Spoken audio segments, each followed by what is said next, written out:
Bienvenidos a esta primera sesión de asesoría por pares. El primer tema que vamos a abordar ahora es asma bronquial. Sé que ya han tenido esta clase y ya están, si no me equivoco, en semana 2.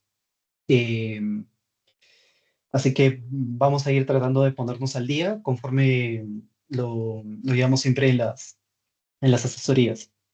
Si estoy viendo acá, si estoy viendo arriba, también los veo a ustedes. Tenemos pantallas, así que si desean poner algo por el chat, desean hablar, los veo, así que no se preocupen por ello.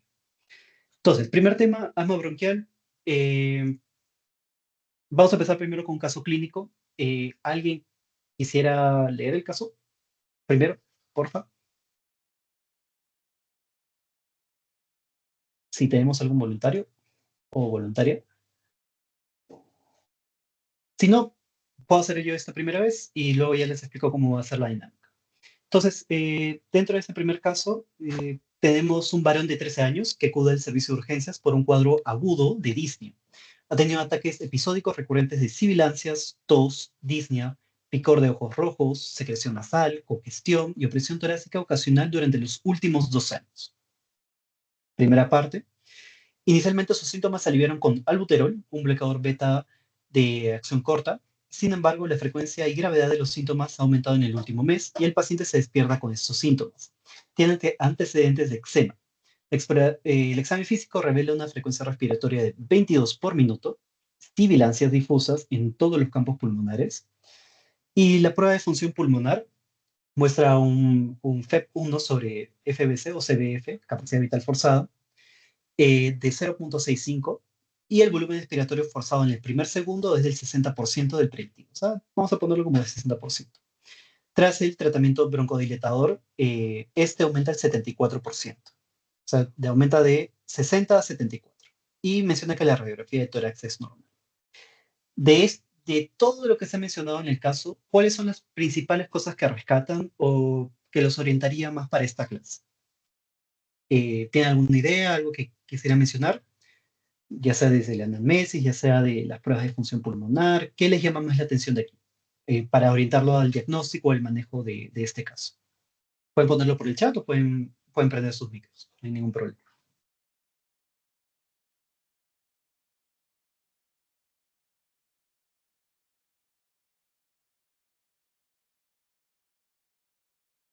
Es un paciente que muestra sibilancias y tiene antecedentes de reacciones alérgicas. Perfecto, gracias, Angel. Tenemos exacto, Disney, el antecedente que mencionas. Y también mencionó, bueno, el eczema. ¿Algo más que les llama la atención de aquí, que les orienta el diagnóstico o el manejo de este caso?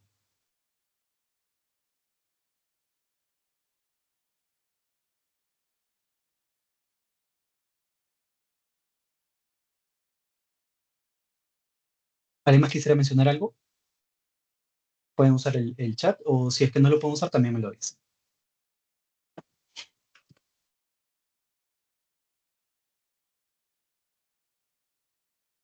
No, si no, entonces seguimos, no hay problema. Entonces, lo importante de aquí es, como mencionado, es un cuadro agudo de disnea. Siempre, y aquí es bastante importante para determinar a qué tipo de patología nos vamos a orientar más, si es que podemos empezar, si es que es un cuadro agudo, si es que es un cuadro crónico. Y en este caso, el principal síntoma es disnea. También menciona sibilancias, tos, disnea en los últimos 2 años, lo cual ya nos indica otra cosa, de un cuadro crónico que está exacerbándose muy probablemente. Menciona que estos se liberan con albuterol, pero los síntomas han aumentado en el último mes. Los síntomas se van hacia arriba y hacia abajo. El antecedente de eczema es bastante importante y ya lo vamos a ver más adelante. También menciona las sibilancias difusas en todos los campos pulmonares. Y lo principal aquí es de la prueba de función pulmonar, este número del 0,65 del el BEF1 sobre el CBF, que ahora lo vamos a ver más adelante en espirometría, y que mejora o aumenta luego un tratamiento broncodilatador. Y esas son las principales características de un paciente con asma. Y justo sobre el diagnóstico y el manejo a indicar es lo que vamos a discutir más adelante. Entonces, cada enfermedad, al menos de las sesiones que tengo, la vamos a enfocar de esta forma. ¿En quién aparece? ¿En quién es más frecuente? cuáles son las generalidades de esa patología, cómo se presenta, por qué se presenta, cuál es la fisiopatología detrás de toda esa clínica, cuándo se presenta, qué antecedentes tenemos que buscar, cuál es la etiología más probable, qué voy a encontrar en la clínica, en mis exámenes de diagnóstico, en el examen físico, cómo puedo ayudar a este paciente eh, en el diagnóstico y en el manejo. Y algo importante en las preguntas de diagnóstico es a qué se parece, ¿no? De qué lo tenemos que diferenciar. Y tengo un cuadro, pero no para neumo, pero lo hice para otras, cuando llevé el curso, lo hice para otras, para nefro, para hemato y reumato, que ya se los voy a presentar luego, donde hice como un recap de las preguntas más frecuentes en cada uno de los temas y aquí iban direccionados, ¿no? Entonces, el 60-70% de las preguntas son en torno al diagnóstico, que va desde la clínica, exámenes de diagnóstico, manejo, perdón, exámenes auxiliares y el manejo de la propia patología. Y el otro 30-20% están relacionados a la etiología, a algunas a definiciones y a la fisiopatología per se. Entonces, justo de eso más o menos trato de poder abordar cada uno. Entonces, vamos con la primera pregunta de quién, en este caso de asma, ¿no? O de a qué nos estamos enfrentando. Entonces, el asma, como sabes, es una enfermedad respiratoria. Acá tenemos una vía respiratoria normal. Tiene su músculo liso, todo bien. Tiene una luz donde puede pasar el aire y todo. Eh, pero, ¿qué está pasando en un paciente asmático, un paciente que está teniendo un ataque de asma o una exacerbación de su, de su cuadro, ¿no? Eso se comprime, la luz se hace cada vez más pequeña. Y el ejemplo clásico que les puedo dar, ahora con fisiopatología lo vamos a ver, es de que piensan eso como una carretera, o qué sé yo, la Jave Prado. Entonces acá están todos los carriles, un semáforo en verde. Pero aquí, debido a diferentes mecanismos fisiopatológicos, estas paredes de la vía aérea se hacen cada vez más gruesas. Y el músculo liso que presenta también se va a contraer, lo cual nos deja menos luz. Es decir, hay una obra, se para un camión, el semáforo cada vez pasa de verde a rojo, hay un carro que tiene un accidente por ahí, los carriles se hacen cada vez más cortos y es lo que termina pasando. Pero son tres características las que tenemos que ver acá principalmente en asma.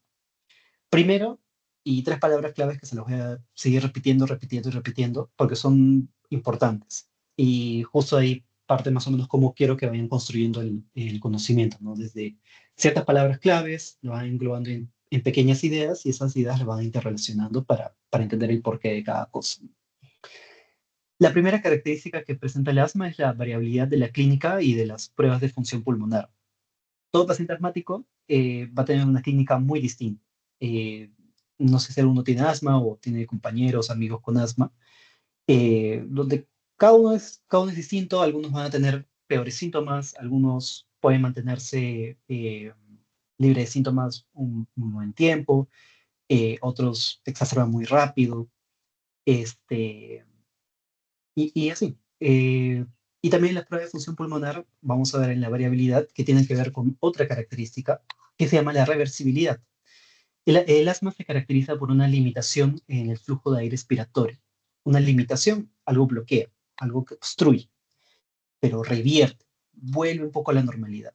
En este caso, como hemos visto en el caso anterior, eh, el tratamiento de un broncodilatador, el volumen expiratorio forzado en el primer segundo aumenta al 74%, desde el 60%, o sea, de un aumento del 14% prácticamente, ¿no? Entonces, esa es una de las características también. Y otra es la hiperactividad bronquial que va a generar todo este proceso que vemos en la imagen. ¿Mm? Tres palabras claves: variabilidad, reversibilidad, hiperactividad. Quiero que se queden con eso, son las tres principales características del asma y que necesito que fijen sí o sí. Variabilidad, reversibilidad e hiperactividad. Y de ahí sale todo. Entonces, ¿en quiénes es más frecuente? Es en la edad escolar. Pero lo que es importante es de que no es exclusivo de niños, o que en adultos nunca se va a presentar. Es más frecuente, pero no es exclusivo. Y van a haber diversos fenotipos. Y otra característica también importante es la heterogeneidad. No todo asma es igual, o no todo asma parte desde lo mismo, o de la misma causa, digamos. Y el sexo más afectado va a ser mayor en hombres que en mujeres, pero no es tan relevante para enfocarlo en los casos clínicos que vamos a tener. Eh, Aquí tienen alguna pregunta. Si todo está bien, su, su manito arriba. Chévere. Luciana, ¿tienes alguna pregunta o te equivocaste de... Ah, ya, todo bien, perfecto. Bien, entonces en la fisiopatología también tenemos otras tres cosas muy importantes.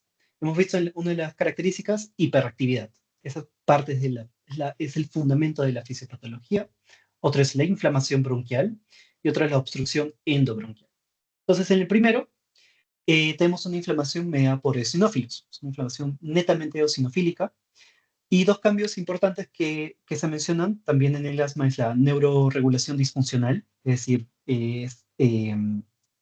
a nivel nervioso, la regulación que trata de dar el cuerpo eh, a un ataque de asma o la misma patología crónica, va a ser disfuncional, a veces va a dar una respuesta muy exagerada, a veces no va a dar tanta respuesta, y sobre todo que va a generar ciertos cambios estructurales.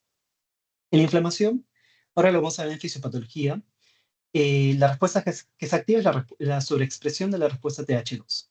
Lo que va a activar es esta célula, la célula principal y que cuando digan asma tienen que empezar así, rápido, es mastocito. Eh, y que va a ser una respuesta mediada por inmunoglobulina E. Y el patrón de afectación importante, que les pueden preguntar dónde afecta más o a qué nivel afecta el asma, es en los bronquiolos terminales. Eso es una de las cosas más importantes y que creo que también se queden fijadas para esta sesión. Y finalmente una obstrucción endobronquial, donde va a aumentar la respuesta parasimpática, ¿no? Y teniendo un broncoespasmo reversible con tratamiento, básicamente con tratamiento, ¿no?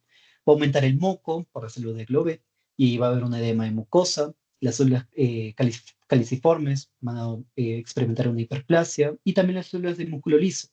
Si se hipertrofia eso, hay una hiperplasia de estas células, aumenta el moco, hay edema. Todo esto va a hacerse cada vez más pequeño. No hay espacio para todo. O hay espacio para todo, pero la luz que hay para que pase el aire este, se va a hacer cada vez más pequeño y va a ser mucho más difícil botar todo. Entonces, algo también importante, patrón de afectación a nivel del bronquiolo terminal. Importantes. Eh, Otra cosa importante es la obstrucción. ¿Por qué se genera toda esa obstrucción en un paciente asmático? Aumento de moco, edema de mucosa, hay una hiperplasia de las células caliciformes, hay una hipertrofia de las células del músculo liso. Entonces, todo eso contribuye a que se obstruya cada vez más, pero revierte. Eso es lo importante. Entonces, hasta acá, otra pregunta o todo check. Si está todo bien, dejen su manito arriba para poder saber de que están aquí y que todo va bien hasta ahora.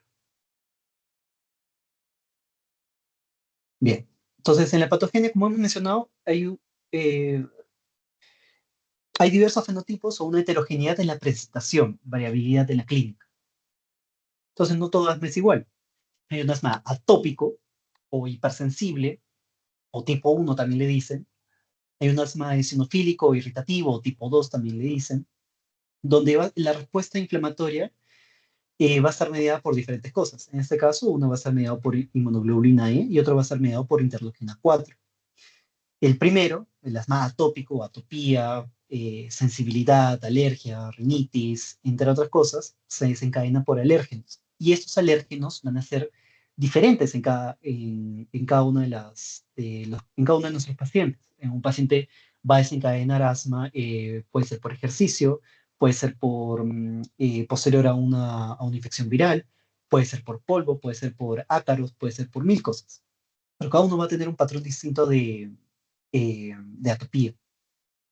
Mientras que en el asma eosinófilo, los encadenantes usualmente son el frío, el humo e infecciones virales. Otra característica que los distingue, siempre o casi siempre va a haber un antecedente de atopía, una historial familiar o previo de atopía. Puede ser una rinitis, puede ser de otro tipo de patologías, una dermatitis atópica también que inicia en la infancia, puede desencadenar un asma posteriormente en la niñez, en la adultez, etc. Mientras que el asma eosinofílico irritativo no va a tener nada de esto. No hay historia. Entonces, volvemos un poco antes. Uno tiene atopía, se desencadena por un alérgeno, y otro va a tener ciertos desencadenantes, pero no tiene ningún tipo de historial familiar. Y la célula principal que va a haber en cada uno también va a cambiar.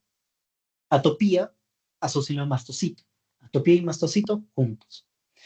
Irritación, inflamación, asociado a eosinófilos también. No significa de que esos no participen para nada en la respuesta del primero, pero la principal célula que va a desencadenar toda esta respuesta en cada uno varía. En este mastocito, hipersensible, irritativo, eosinofílico, eosinófilo. Y una característica importante también es de que en el primero hay una buena respuesta a glucocorticoides inhalados, mientras que en la otra hay una mala respuesta, o no suelen responder tan bien a corticoide inhalado. Nada más. Como ven aquí, los alérgenos o los desencadenantes pueden ser distintos. Y en su clase también les mencionan diferentes factores de riesgo o factores para asma. Y esos son tres factores. Son los factores predisponentes, es decir, previos, te predisponen a tener un asma, que es la atopía. Aquí pueden ponerle un caso de un niño, empieza con sibilancias, tiene antecedentes de dermatitis atópica. Atopía, asma atópico, pienso en asma. Pienso en mastocito. Pienso en que es reversible. Sí. Ahí tenemos los factores causales que son prácticamente los alérgenos. eh, y les pueden preguntar, ¿cuál es el principal alérgeno o el más frecuente? El dermatofagoide, o lo sacamos. Y el principal factor de riesgo para tener asma es la atopía. Es decir, lo voy a poner acá. Vamos a ponerlo acá. Hemos, acá, un ratito, tenemos el paciente asmático acá, atopía acá y desencadenante. Entonces, puede haber un asma que tenga un desencadenante, puede ser ambos fenotipos, pero el primero, que es el atópico, siempre va a tener este componente junto con un desencadenante para desarrollar asma. Quiero que noten esa relación, para quitar. Entonces, hasta aquí tenemos todo claro. ¿Alguna pregunta hasta acá?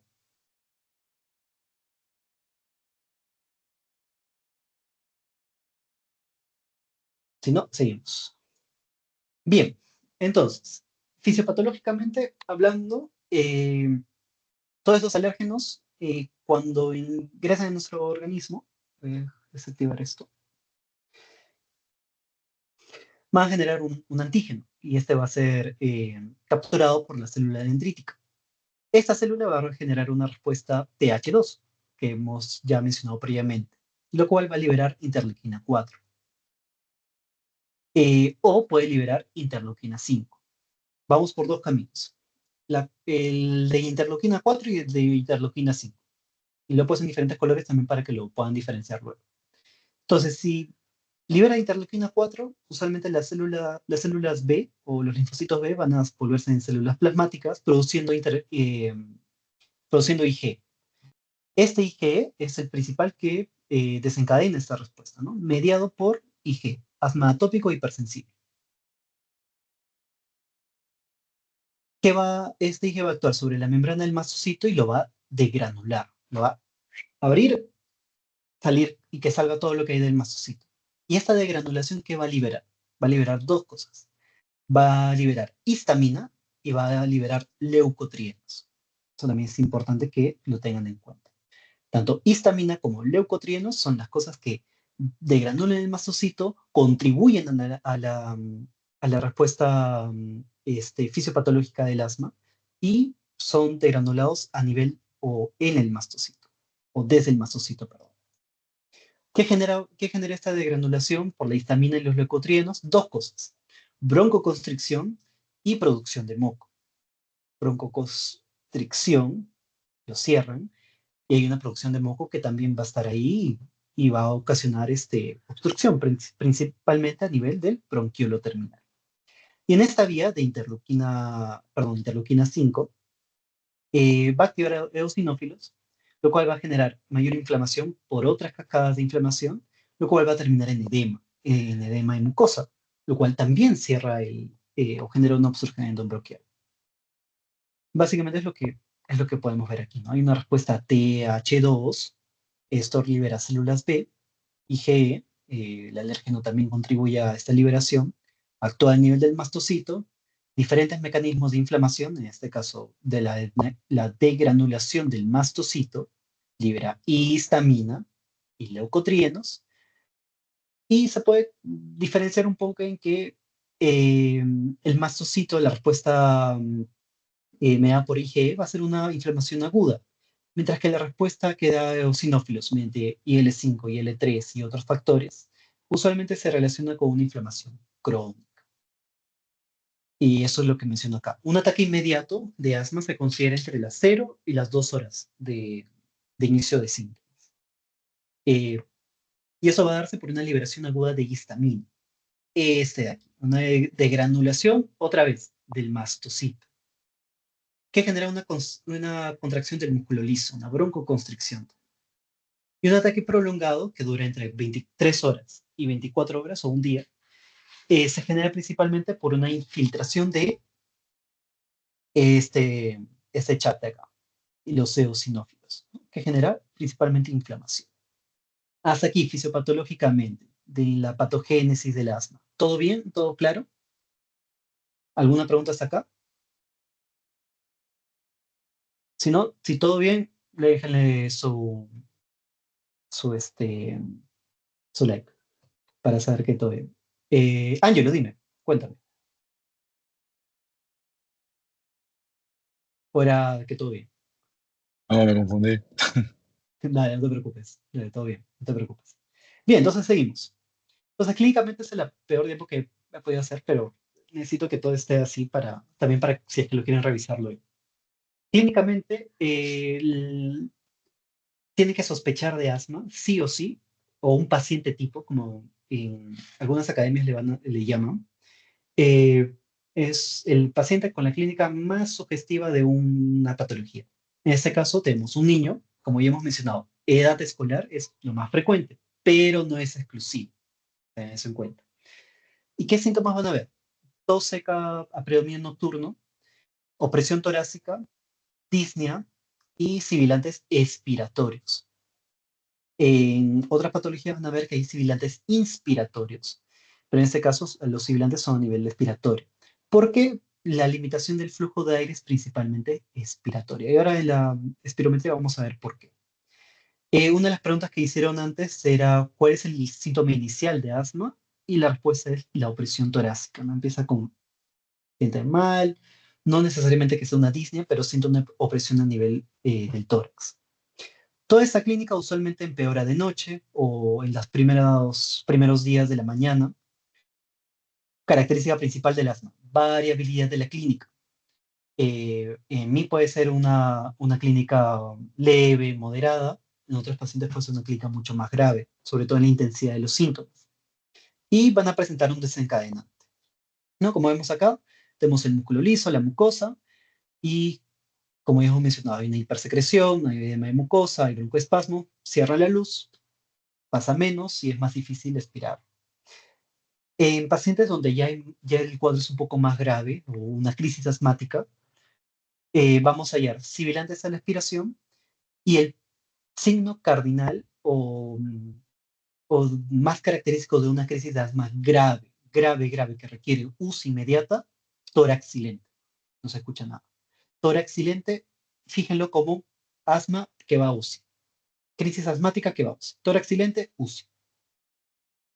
Y dentro del examen físico, otras cosas que veíamos, sibilancias, una fase expiratoria más prolongada, porque va a ser más difícil botar todo eso, una hiperresonancia, signos de atrapamiento aéreo, que no necesariamente para el efecto práctico del examen creo que les van a preguntar exactamente sobre eso, pero sí sobre las sibilancias, sobre las características de la clínica, el tórax silente, que es un signo de mal pronóstico y de gravedad de asma, ¿no?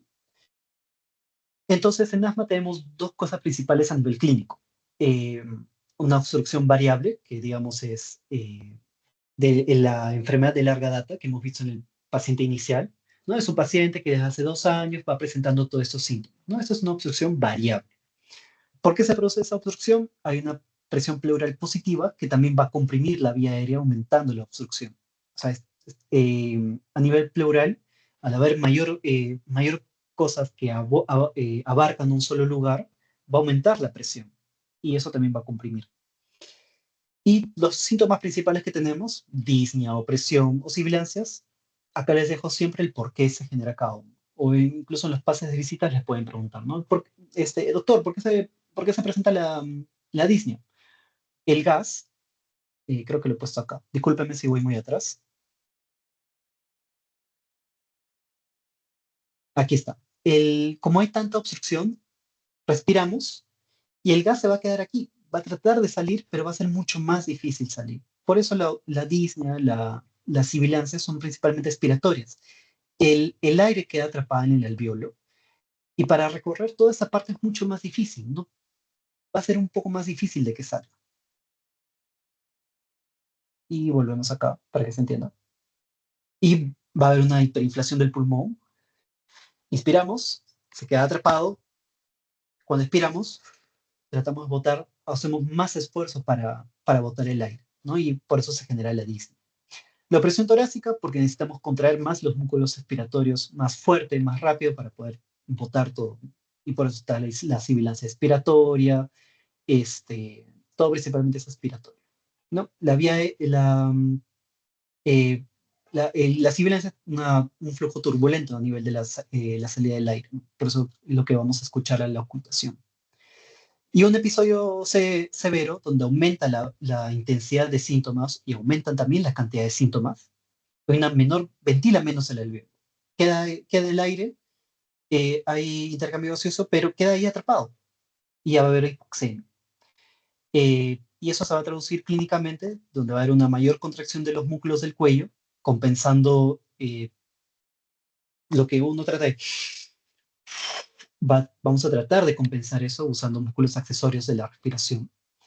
Va a haber taquicardia, taquipnea usualmente para compensar, uno, la perfusión, como hay intercambio gaseoso. Eh, el aire es más difícil de que salga, reduce la capacidad de perfusión a nivel del alveolo y va a generar hipoxemia. Principal mecanismo de compensación de una hipoxemia es taquipnea, principalmente. Y la fase expiratoria prolongada es porque, como queda atrapado, hay un tapón, digamos, que lo obstruye, va a requerir mayor tiempo para vaciar todo eso. Y ya. Entonces, hasta la parte clínica, ¿hay alguna pregunta? Si todo está bien, dejen su like.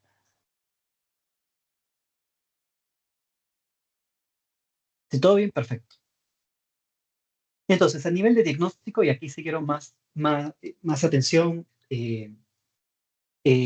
son 5:40, hemos pensado 5:10. Bien, antes de empezar el diagnóstico, vamos a hacer una pausa activa. Vamos a ponerle 3 minutos para no alargar con las otras dos sesiones que tenemos. Así que hasta las 5:44, porque ya son 5:41. Traten de respirar, darse aire, y si es que alguno de los que están presentes ven el video, pasen unos 3 minutos. Y nada, volvemos en 3 minutos, por favor.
Bien, chicos, veremos.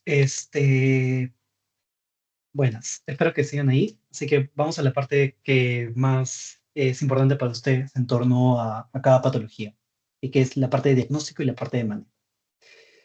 Entonces, como toda patología, lo principal es la clínica. Tienes una clínica sugestiva de asma, bien, es tu primer check para sospechar de la misma, ¿no?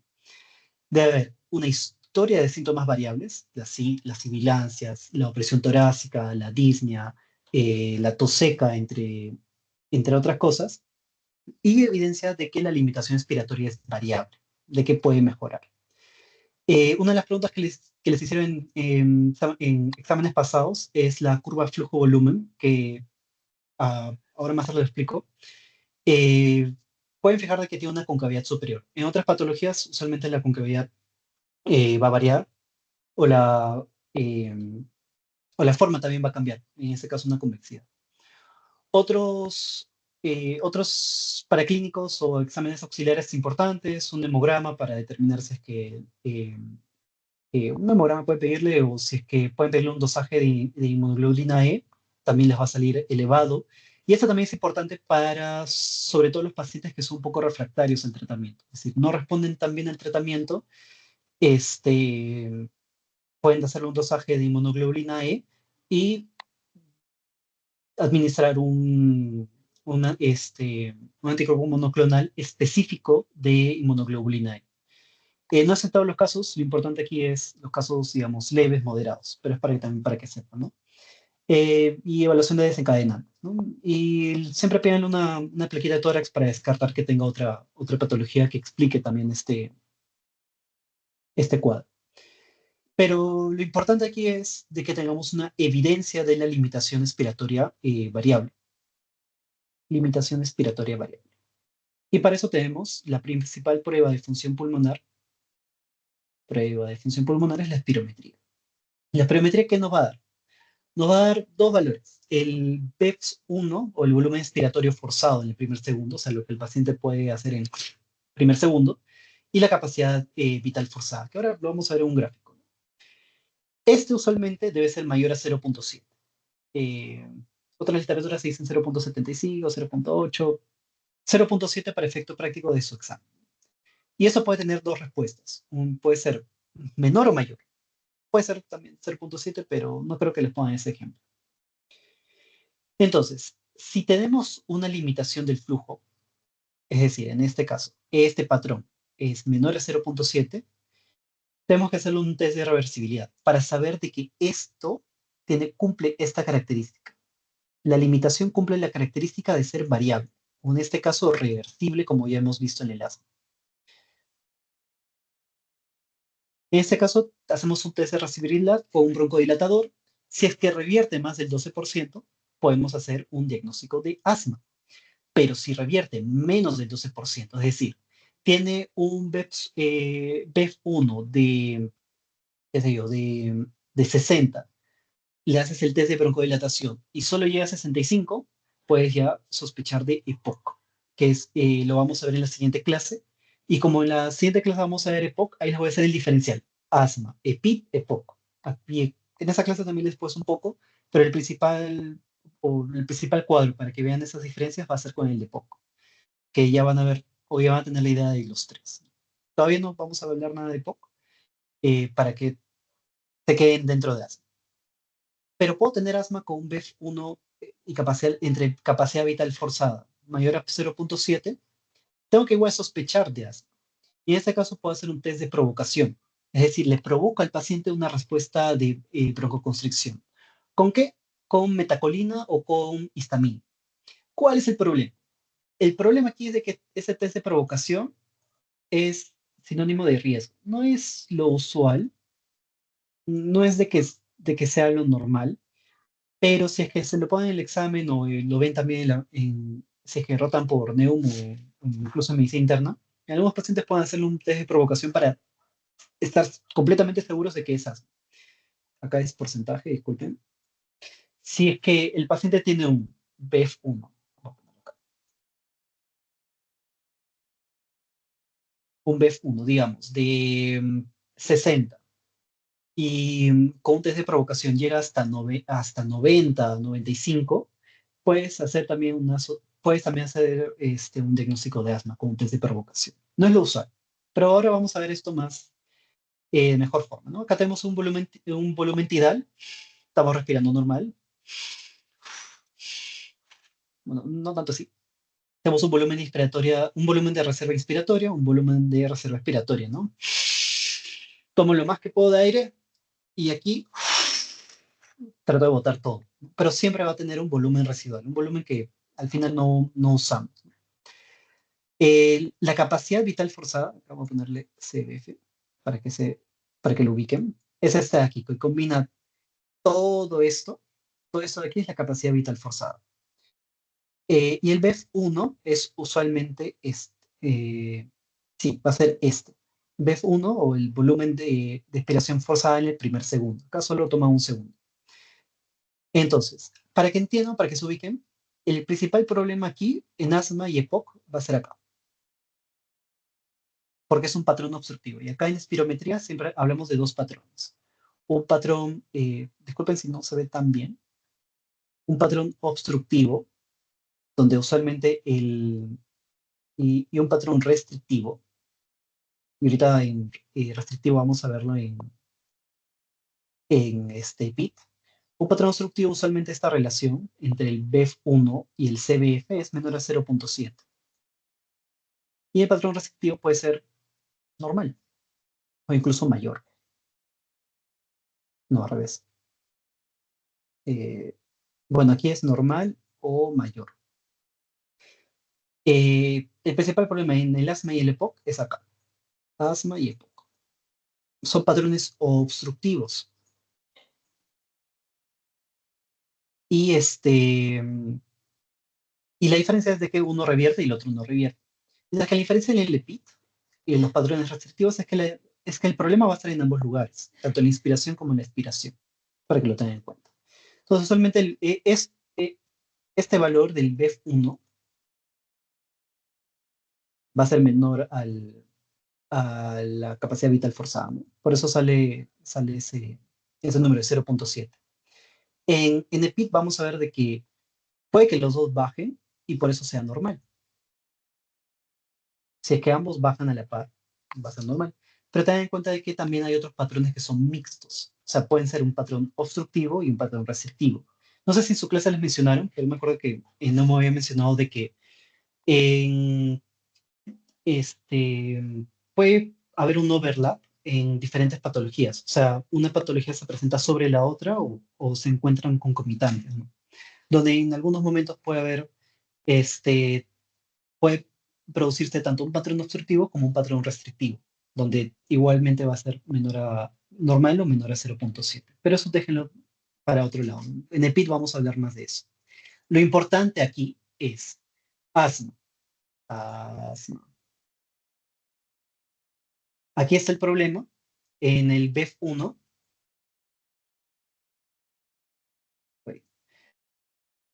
y lo bueno es de que revierte o lleva más abajo con broncodilatación. Entonces, BEF1 menor a 0.7, que revierte más del 12%, asma directo. Esa es su clave. BEF1 que revierte menos del 12%, sospechen de poco. Nada más. ¿Hasta aquí alguna pregunta? Porque esa parte sí es importante. En espirometría, porque les van a hacer preguntas como les he puesto en el pretest, les van a hacer 1000 juegos de palabras. Así que prefiero que esto quede bien. Si todo está bien, me avisa con, con una reacción, por favor. ¿Sí? Ya, perfecto. Bien, entonces, ¿de qué lo diferencio? El asma usualmente tiene que diferenciarlo de poco. Aquí les dejo también la tablita con los valores normales. El CBF usualmente debe ser mayor a 80%.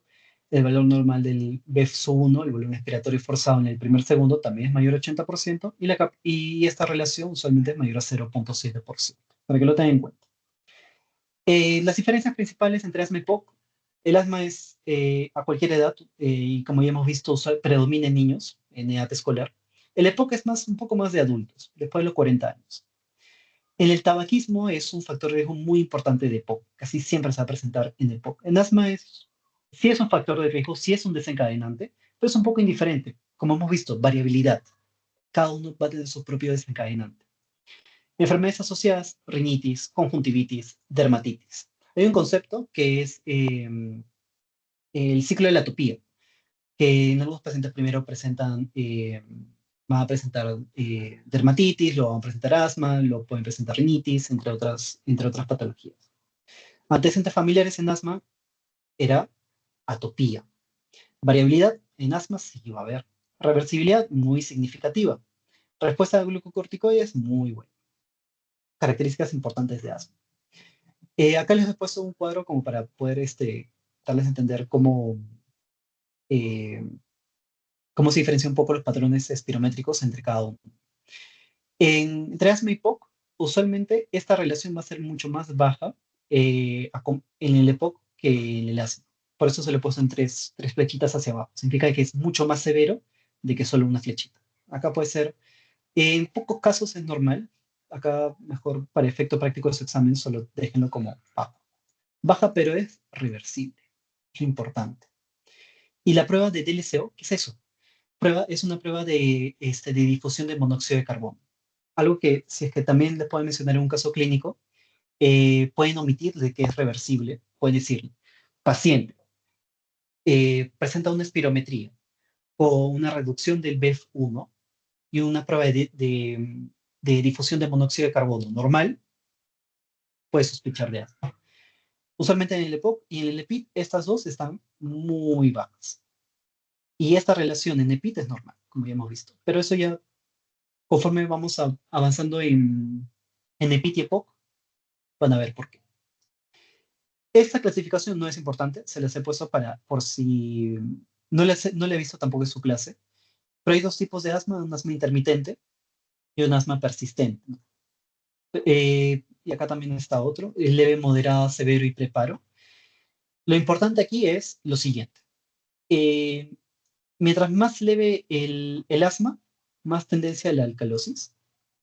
Mientras más severo el asma, más tendencia hacia la acidosis en pH 1. Eh, la, la, la presión de oxígeno, usualmente en leve, moderado, va a estar bajo, va a haber una hipoxemia. Y en la severo preparo más flechas, más severo, muy, muy bajo, una hipoxemia muy marcada. La disnea también va a ir aumentando, la frecuencia respiratoria también va a ir aumentando, pero en preparo va a estar en la disnea. Y mientras más severo, también las sibilancias se van a hacer totales. O sea, va a haber un mayor compromiso. Y lo importante aquí es de preparo. Uy, se fue un poco el lápiz acá. No, no importa.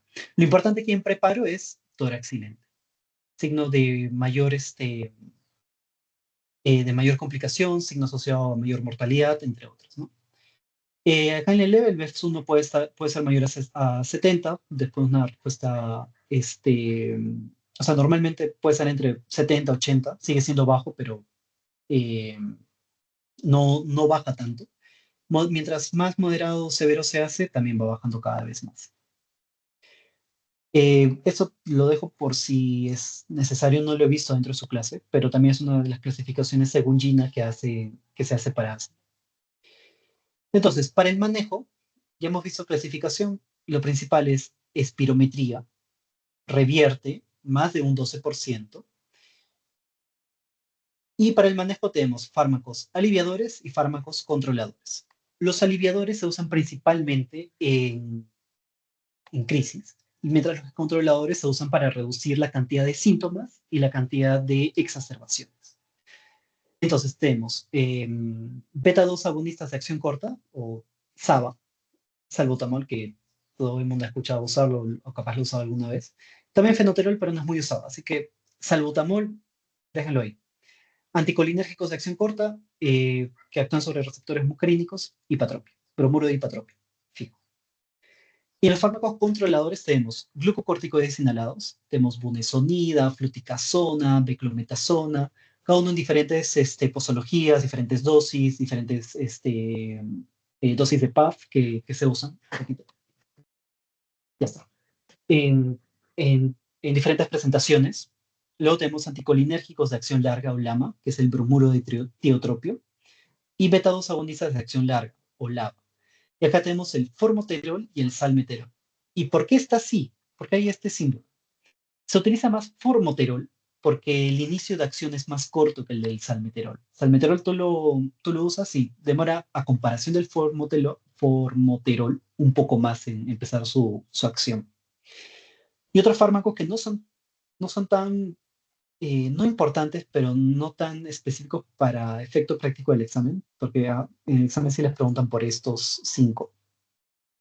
El montelukast, que es un antileucotrieno, y otros que son los anticuerpos, los anti-IgE, anti-L5, anti-L6, ¿no? Monoclonales. Omalizumab, anti-IgE, mepolizumab, IL-5, dupilumab y L4. Importante, no muy rentable, digámoslo así. ¿Cuándo se indican estos de aquí, estos raritos? Los MAP. Solo si las exacerbaciones aumentan demasiado. Hay un paciente que llega mucho a la emergencia, que no para de tener exacerbaciones. Hay un bajo control de síntomas a pesar del paso 5 de Gino. Ahora lo vamos a ver. Con un biomarcador. Y usualmente, sí, uno de los marcadores que creo que recuerdo haber visto que preguntan es la eosinofilia mayor a 150 UL. O indicadores de alergia, ¿no? Bien. Entonces, una vez sabemos los aliviadores y los controladores, tenemos que pasar al manejo. Pero esta es la guía Gina, la última, que no hay muchos cambios tampoco. Donde tenemos dos caminos. El camino 1 y el camino 2, que más que eh, lo ponen como controlador aliviador de elección o controlador aliviador de alternativo. Quiero que se queden con estos dos conceptos que ese se hubieran preguntado, ¿no? La terapia de rescate o antiinflamatorio usualmente es esta de aquí abajo. Y la terapia MART de mantenimiento-rescate es, perdón, la primera, esta, voy a poner con doble color, se refiere a estas aquí. Y la otra, mantenimiento, se refiere a estos caminos largos. ¿Cuál es la diferencia principal? Paso 1, paso 2, paso 3, paso 4, paso 5. El 1 son 4 pasos, pero vamos para efecto práctico, paso 1 y 2, que es el mismo, es un glucocorticoide inhalado, es decir, puede ser budesonida, fluticasona, beclometasona, con LABA. ¿Cuál es el LABA más usado? Formoterol. Y acá creo que lo pongo también, ¿no? El MART, o el mantenimiento rescate, es glucocorticoide inhalado más formoterol. El LABA más utilizado, formoterol. Piénselo siempre así. Si es que quieren acordarse cuál no usar, salmeterol, te sala, te da mala suerte, no lo vas a usar. Formoterol. Cada día igual medicación para el hígado. Eh, Usualmente se utilizan baja dosis a necesidad. A necesidad. Cuando no hay control de síntomas, baja dosis de mantenimiento, es decir, constantemente va a utilizar el paciente esta combinación. En términos de posología, de dosis, no se preocupen porque no es tanto motivo, eso lo van a ver más en terapéutica. Es lo mismo, baja dosis a necesidad, pasa mantenimiento, acá sube la dosis, y el paso 5 es considerar aumentar la dosis, o sea, glucocorticoide y LAMA, a más dosis, con un LAMA, que es tiotropio, y valoración de fenotipo, ¿no? Eso ya es en casos muy graves. Lo importante es estos de aquí. Eso es para mantenimiento cuando el paciente está en su día a día normal y cuando está teniendo una exacerbación, un episodio de crisis asmática, se le da lo mismo a baja dosis y a necesidad. El camino 2 te dice que es el camino alternativo, que básicamente el primero no usas glucocorticoides, solo vas a utilizarlo si es que utilizas un SABA, es decir, aquí es también a necesidad y, y la palabra era, y el esquema de tratamiento para una crisis asmática es glucocorticoide con SABA. o Sabazol. Glucocorticoide más Saba o Sabazol. ¿Cuál es el Saba que más se usa? Salbutamol. Es decir, acá podemos utilizar, vamos a poner budesonida, solo si utilizamos salbutamol. Si no controlamos síntomas también, pasamos a vamos a utilizar budesonida. A baja dosis de mantenimiento, le aumentamos ya formoterol, a baja dosis de mantenimiento. Paso 4, media entre alta dosis de lo mismo, de mantenimiento. Y el paso 5 siempre es aumentarle un lama. Todo el paso 5 es aumentar lama, todo paso 4 es moderada dosis o en el camino alternativo alta. Todo paso 3 es baja dosis de mantenimiento. Paso 1 y 2 usualmente es o mantenimiento o a necesidad. ¿Hasta aquí claro o qué pregunta tienen de aquí? Porque esta parte sí es como dicen fijo. Es un poco juego de palabras, pero sí es importante. Diana, cuéntanos. Me perdí un poco en cuándo utilizo el camino uno y el camino 2. Ya. El camino 1, la guía Gina te dice de que es el camino preferido del paciente. No debes hacer una evaluación del paciente en base a sus alérgenos, en base a no su fenotipo, en base a los síntomas que tiene, pero usualmente es el camino que se elige, ¿no? El camino 2 es cuando no hay tanta adherencia a tratamiento.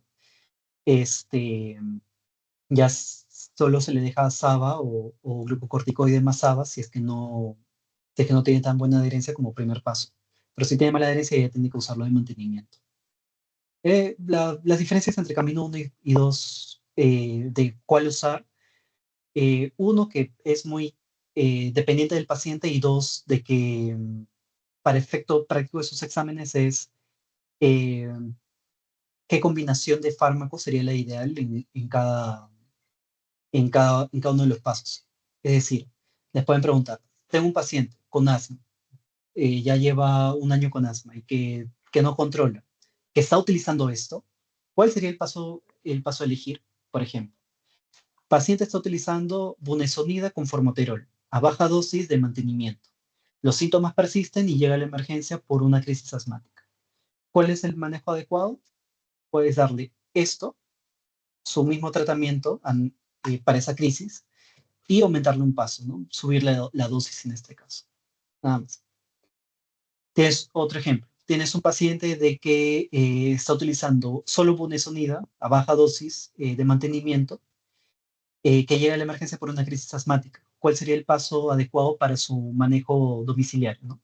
Es añadirle un lado, en este caso, a baja dosis de mantenimiento. ¿Se entiende más o menos así?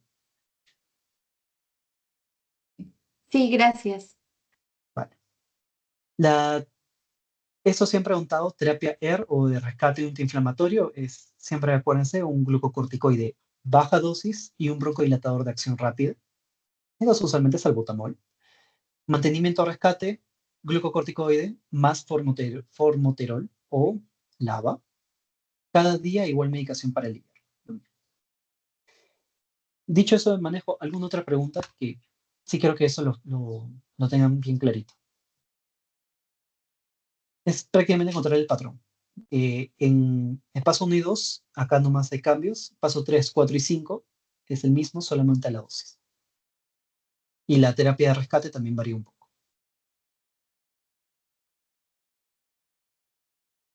Si no hay preguntas, sigo entonces.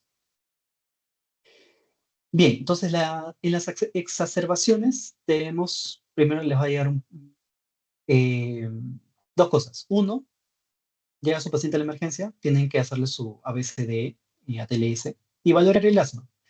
¿Cómo lo valoro? Si es que es una más leve o moderado o si no es una más severa. ¿Qué les van a preguntar usualmente de aquí? O les van a poner como datos del caso. Paciente, ¿llega agitado o no agitado? Frecuencia cardíaca y respiratoria y saturación de oxígeno. Y si es que está utilizando músculos accesorios. Eso también le pueden decir o les pueden poner, solo hablen palabras, solo hablen frases, o puede hacer frases completas o no puede completar una frase. Está sentado o prefiere estar sentado o echado. Y en severo está usualmente sentado hacia adelante. Eh, Usualmente la frecuencia respiratoria y cardíaca acá va a estar 20, 25, no más de eso. frecuencia cardíaca no va a superar 110, 100, 110. Y acá ya va a tener una frecuencia respiratoria más de 30, una frecuencia cardíaca más de 120, saturando 88, 85, mientras que acá va a seguir dentro del límite de los 90. ¿Cuál es el manejo? Usualmente. Lo primero que deben valorar es, ¿tiene tórax silente, somnolencia o confusión? A UCI, manejo de UCI. Si es que está respondiendo, le da un tratamiento. ¿Cuál es el tratamiento para una crisis leve moderada? Es SABA más corticoide oral.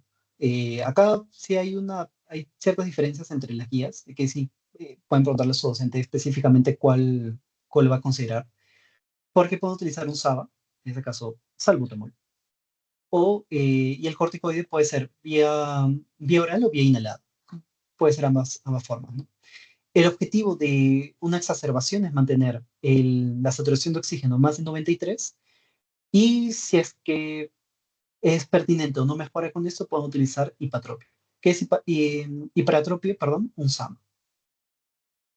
Si es severo, ya es un SABA más un corticoide usualmente intravenoso más hiperatropio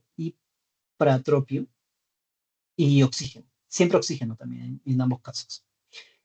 Y obviamente le tienen que ir controlando con una espirometría. Si es que esta mejora, el BEF1 mejora de 60 a 80 y ahí o está entre este rango y hay una mejora de síntomas, pueden darle de alta, sabiendo de que está revirtiendo. Si es que no, acá no debe decir mejora, perdón, acá debe decir, disculpen, me equivoqué acá. Acá no hay mejora de síntomas, empeora, no mejora, todo hacia abajo. Continúa tratamiento y el revalor. Nada más. Lo importante aquí es, tórax silente, UCI. ¿Cuál es el manejo? Leve moderado, SABA, un corticoide. Puede ser vía oral, puede ser vía inhalada. Manejo severo, SABA, corticoide, hiperatropio y oxígeno. Son 4 cosas que le tienes que dar en una exacerbación severa. ¿Cuándo va a ser una exacerbación severa? Apenas puede decir palabras, se encuentra muy agitado, sube demasiado las funciones vitales, baja mucho la saturación y usa músculos accesorios de respiración. Eso es lo importante dentro de las exacerbaciones. Y finalmente, ¿en quién es más frecuente? En las preguntas que les puse al inicio, niños, pero es variable y es heterogéneo. ¿Por qué se da? Hiperactividad bronquial, inflamación y obstrucción en bronquiolos terminales, que es reversible. Y los principales mediadores, histamina y la eosinofilia. ¿Cuándo es más frecuente? Cuando hay un antecedente de atopía y los desencadenantes, el dermatofagoide, y cuando tengo que sospechar, cuando empieza con opresión torácica. Voy a encontrar esto, tos, sibilancias, expiratorias, un BEF1 sobre CBF menor a 0.7 que revierte 12%. ¿Y a qué se parece Epitepoc? Pero ¿cómo lo diferencio? Por la reversibilidad y el patrón obstructivo. ¿Cómo ayudo? Terapia MART es un glucocórtico inhalado con LABA y terapia ER es un glucocórtico inhalado más A. Nada más. Eso es lo importante de asma. Bien, hasta aquí es nuestra sesión de asma. ¿Tienen alguna pregunta? ¿Preguntas, dudas?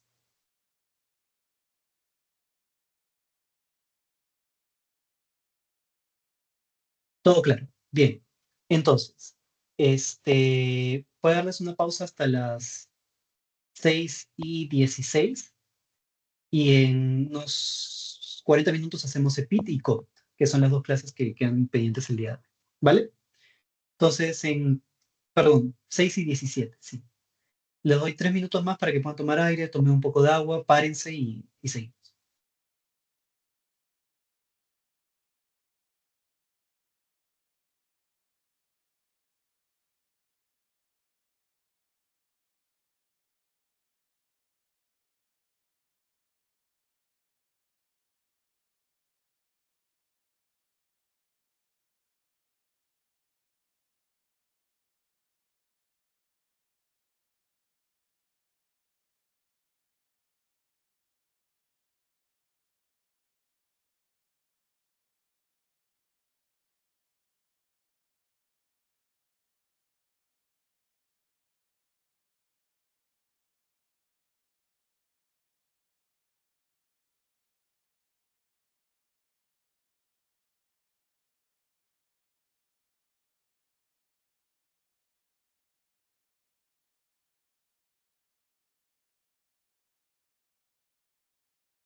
Bien, chicos, volvemos. Así que déjenme compartirles un ratito la otra diapositiva.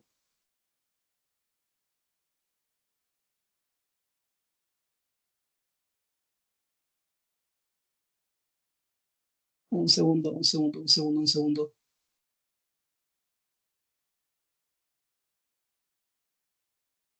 Ya. Vamos a compartir acá.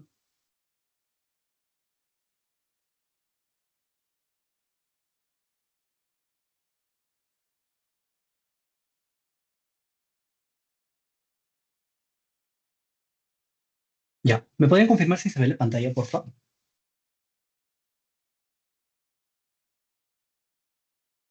Sí se Muy bien. ve, sí. Gracias. Bien, entonces vamos a empezar con EPID. Es la enfermedad pulmonar intersticial difusa. Igual todas las sesiones, un casito para empezar y para ver qué es lo importante. En este caso, nuevamente, ya consulta un varón de 62 años, exfumador, suspendió hace 8 años y fumó por 15. Refiere haber trabajado en Cerro de Pasco, vamos a ponerlo que es una zona minera, hace más de 30 años. No otros antecedentes de importancia. Refiere un tipo de enfermedad de 15 meses, presenta una disnea progresiva, más notoria el esfuerzo. Hace 5 meses refiere que necesitaba hacer parones mientras caminaba por su casa. Si es que se recuerdan la clasificación de Disney, que MRC será, ahí para que lo puedan ir pensando. Asimismo, presenta una tos seca que le incomoda bastante. El examen físico se ocultan crépitos tipo velcro bilaterales y se aprecia un hipocratismo digital. El resto del examen no es contributorio. Presenta una hipoxemia con una presión arterial de oxígeno de 50, saturación de 90 y una prueba de difusión de monóxido de carbono del 70%. Se le realizó una espirometría donde presenta una capacidad vital forzada de 65 y un BEF1 de 75, siendo la relación de 91%. ¿Cómo se traduce esto? Un 0.9%. Voy a ponerlo acá. Comenzamos un poco contra el tiempo. Vamos a ir avanzando.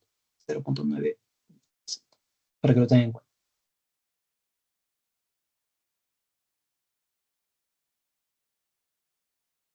Ya. Entonces, lo importante de este caso en EPID, igual. ¿Quién? ¿Por qué? ¿Cómo ayudo? Diagnóstico y manejo, qué voy a encontrar y cómo es la clasificación, porque acá sí es importante y hay clasificación. Y algo importante aquí, cuando yo llevo el curso, las preguntas más difíciles son las donde todos, la gran mayoría fallaron, fueron de PIB. ¿Por qué? Porque es una enfermedad muy compleja. Y sobre todo de PIB sorry si acá no hay transiciones bonitas, es de que aquí no es una sola enfermedad, es un grupo de diversas entidades clínicas. Son más de 200 tipos de enfermedades pulmonares intersticiales. Son muy variables, pero comparten ciertas características clínicas y radiológicas, y el principal patrón de afectación va a ser a nivel del intersticio, a nivel alveolar y en la vía aérea general, distalmente. Pero lo principal quiero que se queden aquí es intersticio. ¿Qué le va a pasar acá? Una inflamación grande y una fibrosis que tratan de parchar todo a la loca. Y ahora vamos a ver por qué. Les presento el alveolo, ese es un capilar sanguíneo, y el espacio que hay aquí, lápiz. Esto de aquí es el intersticio. Y el intersticio, que está aquí, hay diferentes tipos. Hay un intersticio septal que va a separar los lóbulos, el intersticio alveolar, que es este de acá, un intersticio peribronquial, que va a estar, digamos, entre los bronquios, o más abajo también, y parenquimal, que es el que va a estar por acá. Entonces, en ese intersticio, ¿qué vamos a encontrar? Vamos a encontrar todo esto. Vamos a encontrar macrófagos, miofibroblastos, fibroblastos y una matriz extracelular.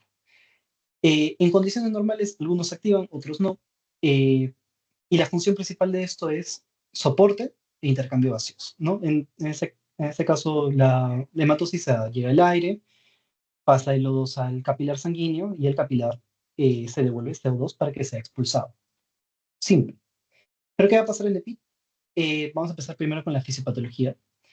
Ese es el epitelio alveolar, o sea, el alveolo aquí. Esta parte de aquí es esta de acá, esta de aquí. El intersticio, obviamente tiene sus membranas, y el endotelio capilar. El alveolo, respiramos, ya oxígeno, y el capilar devuelve CO2, ¿no? Para que sea expulsado en la expiración. Entonces, usualmente en el EPID vamos a tener una NOx, pero no es una NOx aguda, es una NOx usualmente crónica. Eh, por eso justo lo mencionaba acá en el caso clínico. Tiempo de enfermedad 15 meses. Antecedentes desde hace 15 años, hace más de 30 años. Se va formando. Puede ser trabajo, puede ser ocupacional, puede ser biomasa. Y esa NOx va a llegar al epitelio respiratorio y va a tratar de llegar bueno, va a llegar hasta esta parte y va a generar una inflamación, pero esta inflamación va a tener una respuesta aberrante. Y quiero que se queden con este término, aberrante, feo, horrible, desgraciado, descontrolado, desorganizado. Eh, y es justo la respuesta que se da. Hay una lesión a nivel endotelial y epitelial en estas dos zonas que va a generar una inflamación.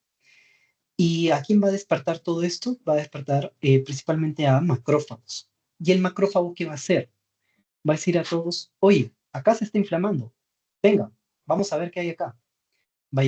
Y va a llamar a fibroblastos y a miofibroblastos, que usualmente sobre todo este va a tener un mecanismo de autoinmunidad. Es decir, solito se dice, oigan, vengan más, hay que ver qué hay acá. Eso es un reclutamiento celular. ¿Qué genera todo esto? Una inflamación. Y obviamente la inflamación lleva a cambios estructurales. Cambios. Voy a cambiar a PPT para hacer esto más delgadito. Luego. Ya, y esa inflamación, ¿qué va a generar? Una fibrosis. Obviamente esa inflamación lleva a un cuadro típico de neumonía, pero un cuadro típico de neumonía no clínico, sino una neumonía más anatomopatológica. Y va a generar diversos granulomas. Y toda esa inflamación, como el macrófago hace señalizaciones celulares para llevar a través de interleuquinas, llama linfocitos, pero sobre todo llama a estos dos, fibroblastos y miofibroblastos. Y va a generar un cambio denominado fibrosis, que es prácticamente como si acá, mm, no, acá es más pared, pero acá es dragón, digamos. Pero digamos, en esta parte que hay pared, yo un hueco, hago un martillazo. Y en vez de taparlo así bonito, para dejarlo así liso, como estaba antes, yo lo relleno nomás. Y acá queda una bola. Hago otro hueco por allá, dejo una bola. Hago tanta, o dejo mal parchado. Eso va comprimiendo, va a moverse más hacia mí. Es un efecto práctico, ¿no? Entonces, es lo que está pasando más o menos en el PIT. Hay tanta fibrosis que el espacio que va a haber aquí intersticial se va a hacer cada vez más pequeño. Es como si, eh, o para efecto práctico para espirometría, intentar, o cómo respirarías si tuvieras la pesa que usas en el gimnasio en el pecho. Y es difícil, ¿no? Más difícil respirar. Y aquí justo el tema, como se afecta esta parte, eso es más difícil de que se meta y eso es más difícil de que salga. Porque acá va a haber una barrera mucho más fibrosada, va a haber más matriz extracelular, que es lo que también se forma a nivel de la fibrosis. Entonces es más difícil de que ambos hagan intercambio y eso lleva a una insuficiencia respiratoria. Justo el EPI tiene dos fases usualmente. En una fase temprana hay una lesión de una noxa que genera inflamación. A nivel anatomopatológico, lo que le van a preguntar o lo que está también en sus diapositivas es esto. Genera un granuloma o un foco de inflamación y una neumonía intersticial no específica, que ahora vamos a ver más adelante cómo se traduce eso. Y luego una fase tardía, donde hay un foco fibroblástico en este espacio, y donde va a generar un patrón radiológico de panal de abeja. Subpleural está por debajo de la pleura. No es muy difícil. ¿Y por qué se produce esta fibrosis? Hay producción de matriz extracelular, hay un remodelado muy agresivo, porque hay una respuesta aberrante. Y creo que también se caen con respuesta aberrante, porque en cardio, cuando vean fibrilación auricular, les va a decir una respuesta eléctrica aberrante. Así que tengan ese concepto también si es que es la primera vez que lo ven. Como es más difícil de que estos dos se cambien, va a haber hipoxia. Y todo esto, el mecanismo fisiopatológico es la fibrosis. Fibrosis hace de que esto sea así de chiquito. Genera, eh, reduce el espacio y aparte hace de que el intercambio, de que las barreras que hay aquí sean más difíciles de pasar. Y ya. ¿Hasta aquí hay alguna pregunta en EPID? En EPID quiero que el ejemplo que cuando piensen en EPID se queden como, tengo una pesa encima de mi pecho, yo estoy echado tratando de hacer abdominales. Tengo una pesa en el pecho y estoy tratando de respirar. ¿Cómo estaría respirando? Mucha dificultad, ¿no? Entonces, eso es lo principal. ¿Alguna pregunta hasta aquí? Si todo está bien, dejen su reacción, por favor.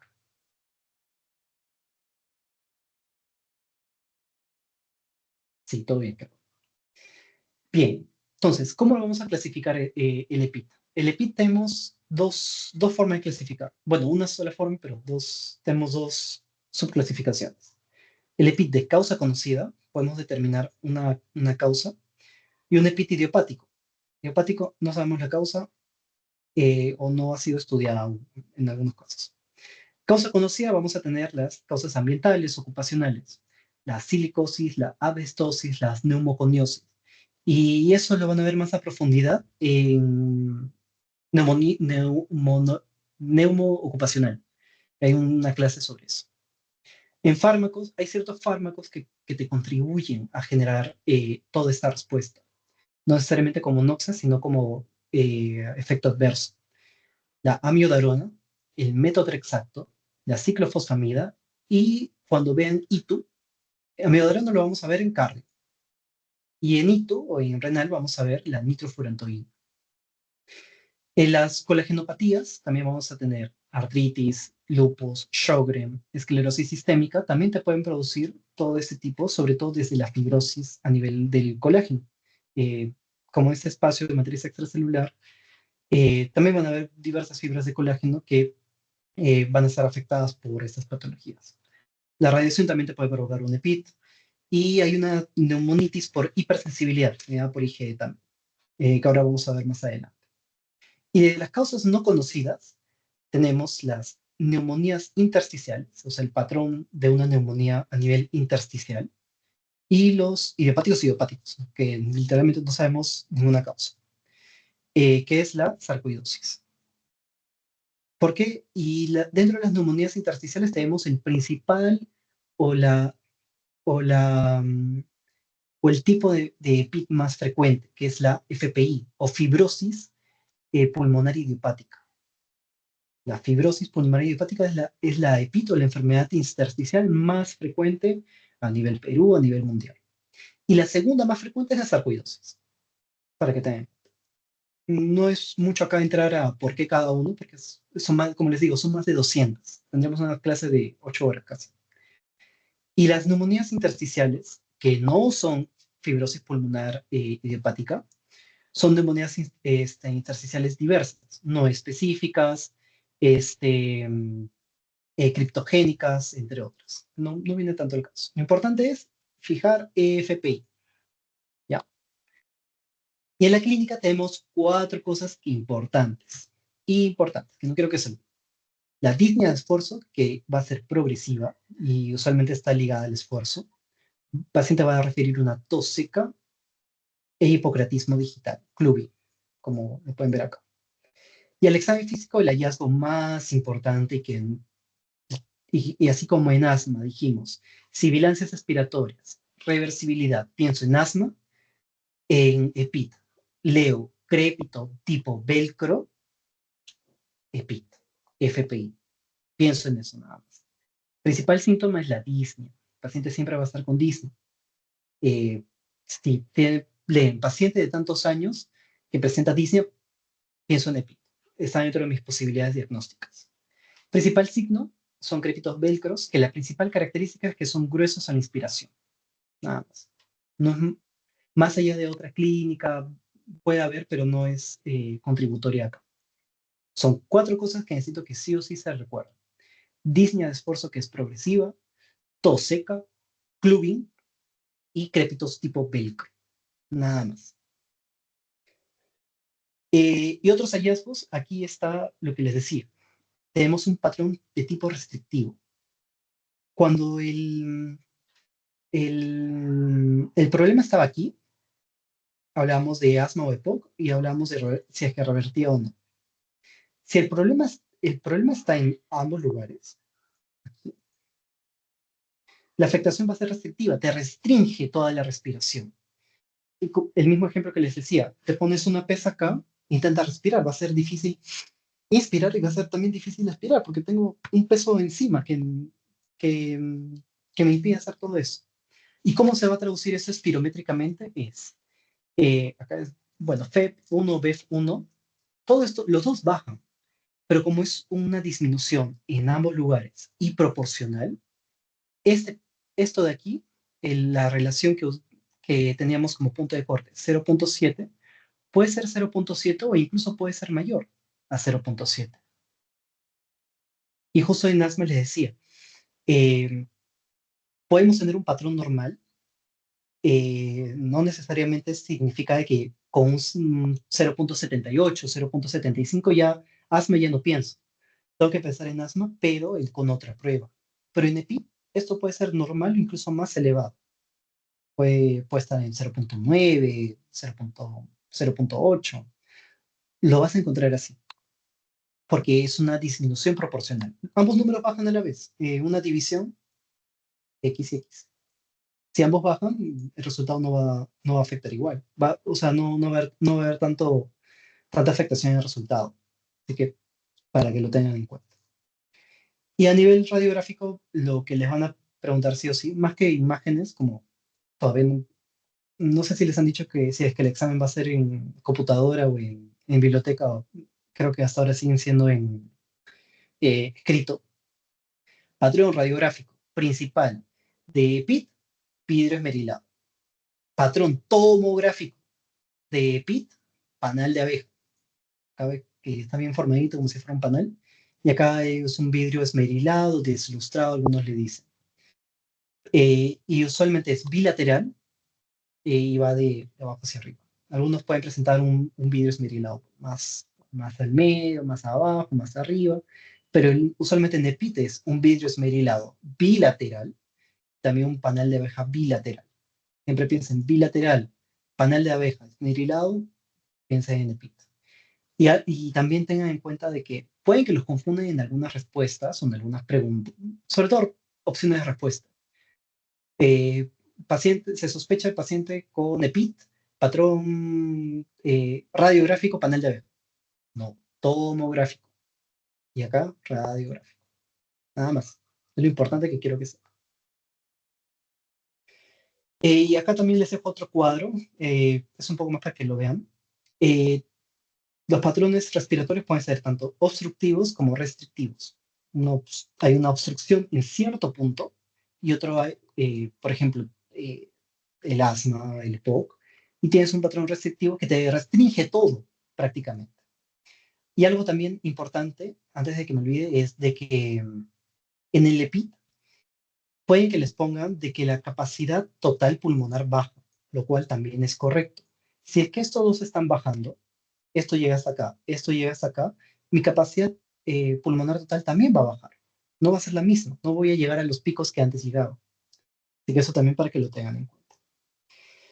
Este 0.7 se le denomina índice de Tiufanu, por si quieren saber. Acá está, 0.7.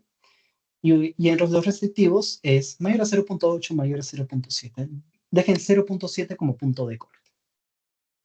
En los obstructivos, ahí cuesta vaciar el pulmón, mientras que en el restrictivo cuesta llenar y vaciar el pulmón. Es ambos. Disminuyen todos los volúmenes. Eh, Algo importante acá son las causas, ¿no? El asma, el EPOC, bronquiectasias también pueden generar, o son los patrones obstructivos, mientras que las enfermedades intersticiales, sarcoidosis, ocupacionales, neumoconiosis, te generan un patrón restrictivo.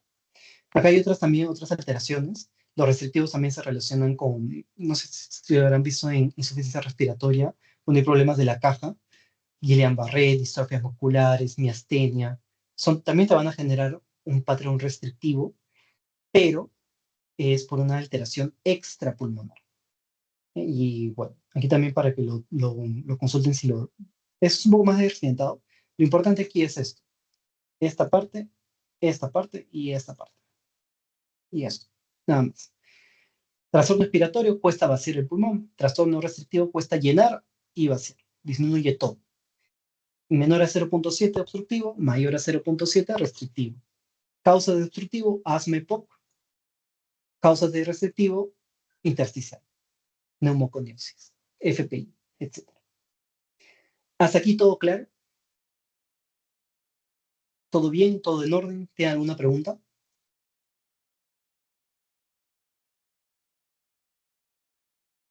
Si no, me avisa. Y como está acá, también, bueno, acá lo programé así para el PIT, donde hagamos una pausa activa, los veo 6:41.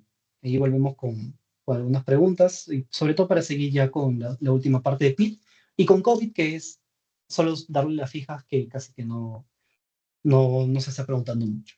Bien, entonces volvemos en 3 minutos.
Bien, chicos, volvemos. Vale. Así que seguimos con el PIT. Un pequeño recap de lo que hemos visto. Son más de 200 tipos de PIT. Principal, inflamación, fibrosis a nivel del intersticio. Y eso va a generar de que el intercambio gaseoso sea mucho más difícil de hacer. ¿Quiénes participan? ¿Qué es el principal desgraciado en que pase todo esto? El fibroblasto. Nada más. Macrófago que va mediante diferentes señalizaciones celulares va a generar que el fibroblasto genere toda esta fibrosis. Hay una respuesta aberrante ante esta inflamación, ante las noxas que van a haber, generan inflamación y fibrosis que llevan a una insuficiencia respiratoria. De causa conocida, las diferentes ocupacionales por fármacos, reumáticas y en este caso colagenopatías, y la más frecuente es la FPI, que es una neumonía intersticial idiopática, y la sarcoidosis. Disnea de esfuerzo progresiva, el principal síntoma y el principal signo, crépitos velcros. Patrón receptivo, el BEF1 sobre el CBF va a ser normal o incluso alto, porque la disminución de ambos va a ser proporcional. Y otro hallazgo espirométrico es la que la capacidad total pulmonar disminuye. Patrón radiográfico, vidrio esmerilado. Patrón tomográfico en panal de abeja. Este grafiquito que ya les he puesto. Pero vamos a ver de cada uno y donde están la mayoría de preguntas que me acuerdo. La fibrosis pulmonar idiopática es una forma específica de PIT. Es la más común y la de peor pronóstico también. La peor de todas. Adultos mayores es en quienes van a pensar siempre cada vez que hay FPI. Patrón de neumonía intersticial usual, NIU, acuérdense, NIU, como pero NIU. No sé si se entiende bueno, más o menos se entiende. La más común y la peor de todas. ¿Cómo hago el diagnóstico? El diagnóstico no hay una prueba específica que me diga esto es FPI. El diagnóstico es usualmente de exclusión. Tengo que excluir de que no es EPOC, no es asma, no es otro tipo de enfermedad. Tengo que excluir todas antes de pensar en FPI. La TACAR, que es la tomografía de alta resolución, debe tener un patrón NIU. Y ahorita vamos a ver qué significa ese patrón NIU. Debo tener una imagen y casi siempre el diagnóstico se hace con biopsia o VAL, como está en los gráficos en los algoritmos que les han puesto. ¿Qué puedo usar para excluir todas las causas posibles? Espirometría, TLCO, prueba de caminata de 6 minutos. ¿Y cómo veo que mi paciente con el tratamiento que le doy mejora, empeora? Capacidad vital forzada, prueba de caminata de 6 minutos y TLCO si es que es posible. Pero piensa en capacidad vital forzada, nada más. Y acá es lo importante. Y acá sí voy a salir. Ahí está. Para que lo vean como hago esto más grande. Ya. Los hallazgos a la... no, así nomás. Los hallazgos a la tomografía de alta resolución y los hallazgos anatomopatológicos son preguntas que incluso yo me he equivocado.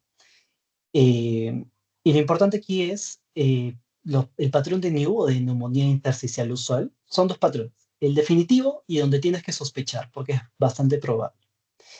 La distribución, siempre piensen, basal, subpleural, de abajo hacia arriba y usualmente debajo de la pleura. Es algo de abajo hacia arriba, nada más. Y es bastante heterogéneo. Probable y definitivo es lo mismo. Pero ¿qué es importante aquí? ¿Qué lo diferencia? Que creo que se acuerda. En la tomografía siempre va a haber panal de abeja y patrón reticular. Y probablemente sea FPI si es que solo presenta patrón reticular. No necesariamente descarta FPI que no tenga panal de abeja, pero lo hace menos probable. Es importante tener acá en cuenta de que este patrón de neumonía intersticial usual también aparece en otras colagenopatías, pero principalmente en artritis reumatoidea. Pueden hacerle una pregunta como de, em, em, ¿qué tipo de PIT o cuál de las siguientes es PIT? Eh, ¿Cuál de las siguientes patologías se asocia más a PIT? Algo muy general, pero si es que le ponen algo en relación a los patrones tomográficos, AR de NIU, AR NIU. Los demás, lupus, Sjögren, esclerosis sistémica, tienen patrón NINE. Y las demás patologías también. ¿Qué es importante? Las neumonías intersticiales usuales no responden inmunomoduladores y tienen un pobre pronóstico. Ciclofosfamida, metotrexate, entre otras. Y los anatomopatológicos es de que aquí los específicos es la distribución subpleural o paracetal, que es lo que me acuerdo que me preguntaron, y, y de que hay remodelado. De acá tengo las preguntas, así que no se preocupen, ya más adelante se las voy a pasar. Acá es importante, si es probable, si es definitivo, les van a poner un montón de criterios. Una estrategia aquí es de que, o sea, si es que ven demasiadas cosas, piensen en cuántas de. Si es que son 5 criterios y en mi pregunta veo alrededor de 5 criterios, cumple todo. Y es FPI probable si es que solo, la palabra clave solo, tiene un panel de abeja o un proceso fibroso, nada más. Y a niveles de criterios específicos es esto, panal de abeja, subpleural o paraceptal. Y aquí es de que te dicen causa un remodelado, nada más. Es un poco confuso, un poco esa parte, pero acá es solo el cuadro es grande, pero acá solo les he puesto como lo realmente importante y que necesito que se acuerden. Algo que sí me preguntaron es neumonitis por hipersensibilidad. Hay dos patrones, un fibrótico y otro no fibrótico. Eh, el no fibrótico es que hay una infiltración a nivel del parénquima o hay una enfermedad, pero sobre todo difusa. O una infiltración o es difuso. Si es fibrótico, FPI, fibrosis, nada más. Fibrótico, fibrosis. Simple la relación. Radiológicamente, el no fibrótico puede tener un vidrio esmerilado, pero lo importante aquí es nódulos o centrolobulillares, mal definidos con atrapamiento óseo. Fibrótico va a tener lo de FPI, panal de abeja, patrón reticular, vidrio esmerilado también, pero la distribución es importante. Eso me preguntaron, cráneo caudal, que predomina en una mitad del pulmón, o sea, la mitad basal hacia arriba. Y los nódulos son mal definidos también, prácticamente para que lo diferencie. Diagnóstico de esto, biopsia, tomografía de alta resolución, nada más. Esa es una de las preguntas. Mujer de 54 años con artritis reumatoidea de larga edad. Presenta disnea y tos. Tomografía presenta panalización más reticulación. Reticulación. Patrón más frecuente y probable, panal de abeja y reticulación más frecuente en AR. Patrón NIU. Ya y si es que quieren pensar en abordar eso por descarte, patrón organizado, no les han dicho. Patrón de inserción linfocítica, nada. Les han dado estas dos, si no me equivoco.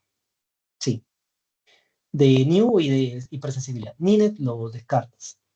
O si es que te ponen que no es específico a nada, ni no específico. Pero entre esas dos, nada más. Acá para que lo puedan diferenciar. Patrón New es la respuesta a esta pregunta. Manejo, hay un cuadro también que les pone, ¿no? Primero debes considerar usar inmunomoduladores, ciclofosfamida y otros fármacos, pero lo importante aquí es de que la enfermedad no progrese, pausar. Y para ello usamos antifibróticos, nintedanib y pirfenidone, y es el manejo de elección. Se considera uso de glucocorticoides, antimodulación, micofenolato, azatripina, entre otros, pero principalmente son estos dos y que también no me dieron preguntas de exámenes pasados. Si hay una exacerbación aguda, eso sí les pueden preguntar, corticosteroides nada más. Y eso es todo por EPIT. Acá, EPIT, perdóneme, o sea, la misma plantilla. Bien, ¿en quién? Adultos mayores, antecedentes tabaco ocupacionales, inflamación y fibrosis, célula principal, fibroblastos. ¿Cuáles son? ¿Cómo se clasifica? Causa conocida, hay una agente causal, y no conocida, donde tenemos la FPI como una NIU y la sarcoidosis.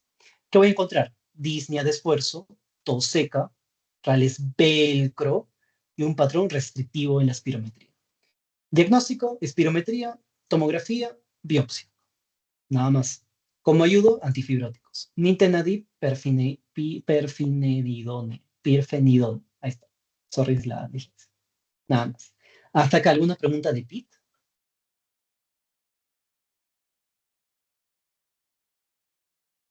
Lo he tratado de resumir para hacerlo bien sencillo, porque de verdad Pete si es que alguno le interesa postular a exámenes de residentado en un futuro de afuera, las de PIT sí les preguntan como muy específicamente, ¿cuál es el patrón de una NIL? ¿Cuál es el patrón de una organizada? Y es bien tedioso. Pero aquí es lo básico necesario. ¿Alguna pregunta aquí? Si todo está bien, dejen su like.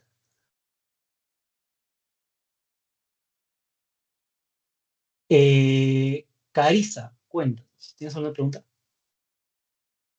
Hola, ¿qué tal? No entendí muy bien un poquito la fisiopatología del EPI. ¿Tú crees que lo podrías volver a repetir, porfa? Of course, dale. Gracias. Entonces, bien, en EPI tenemos usualmente una noxa. Esta noxa o daño repetido o agente causal, factor de riesgo, etcétera, usualmente son estas tres. Tabaco, ocupacional, neumonología ocupacional ya lo van a ver un poco más a profundidad, ¿no? Asbestosis, neumoconiosis, silicosis, entre otros. Y les pueden, para efecto práctico del examen, no ha trabajado en una mina o ha trabajado en Cerro de Pasco, en alguna región minera, por ejemplo. Y biomasa. Esas noxes se adhieren al epitelio respiratorio y obviamente como por inmuno va a haber una respuesta innata, una respuesta adaptativa. Y a nivel del epitelio alveolar, aquí, va a generar una respuesta aberrante. Esta respuesta aberrante inicia principalmente con una inflamación. Trata de inflamarlo y para poder controlar a esa noxa. Pero como esa noxa, la principal característica es de que es crónica. Es decir, no es como una neumonía que llega en una atípica, ¿no? Un micoplasma. Y aquí este, se adhiere, entra, el cuerpo trata de responder, se genera el proceso infeccioso y hay una recuperación. Aquí esta noxa genera inflamación, pero no genera necesariamente clínica inicialmente. Se va acumulando.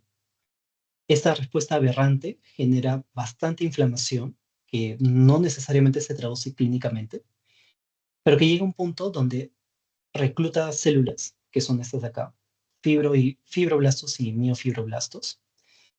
¿Qué es lo que van a hacer aquí? Van a hacer estas dos cosas, inflamación y fibrosis. Va a inflamar y toda inflamación lleva a cierto cambio estructural.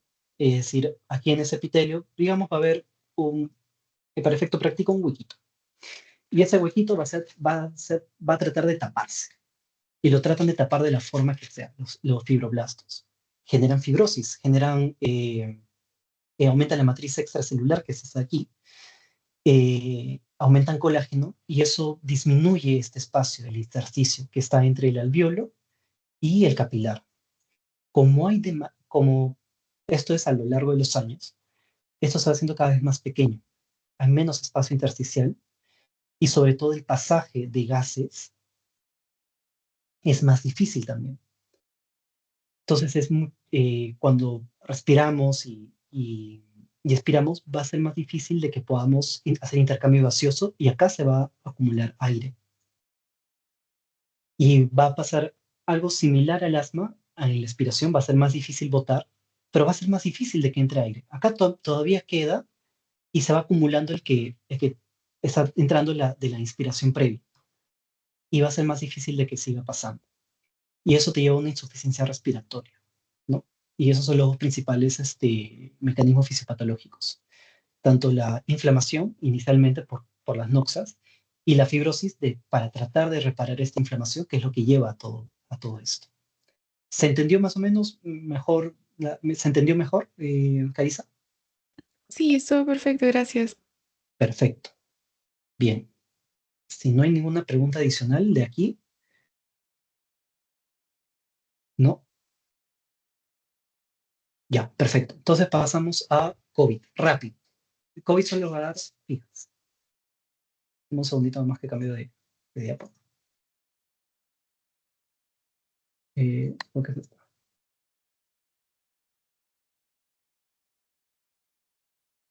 Ya, en COVID, eso no hacemos que ya no se preguntan tanto, pero vamos igual a abordarlo de la misma forma, ¿no? Hay un paciente de 38 años, ingresa con fiebre, tos seca, dificultad respiratoria desde hace 5 días, cuadro agudo. Síntomas leves, como un resfriado, pero se intensifica y empeora la disnea con el esfuerzo físico. Pierde el gusto, pierde el olfato, no hay antecedentes, fiebre, frecuencia respiratoria de 22, satura 89, creo que ahí lo puse, desertores finos bilaterales no sibilancias, leucocitosis moderada, opacidades en vidrio esmerilado difusas y bilaterales, y la gasometría revela hipoxemia. Como saben, el COVID es bueno, una infección respiratoria causada por el SARS-CoV-2, que es un virus que tiene una forma esférica, tiene un ARN en cadena simple, tiene diferentes proteínas de envoltura, la S, la M, la E. Lo importante es la S, que es la que se va a adherir a este receptor, el AC2, que es el receptor de angiotensina 2. ¿Cómo se transmite? Principalmente aerosoles, como ya hemos visto durante toda la pandemia, ¿no? Y contacto de mucosas con partículas respiratorias. Incuba entre 2 a 14 días y las variantes han aumentado la transmisibilidad.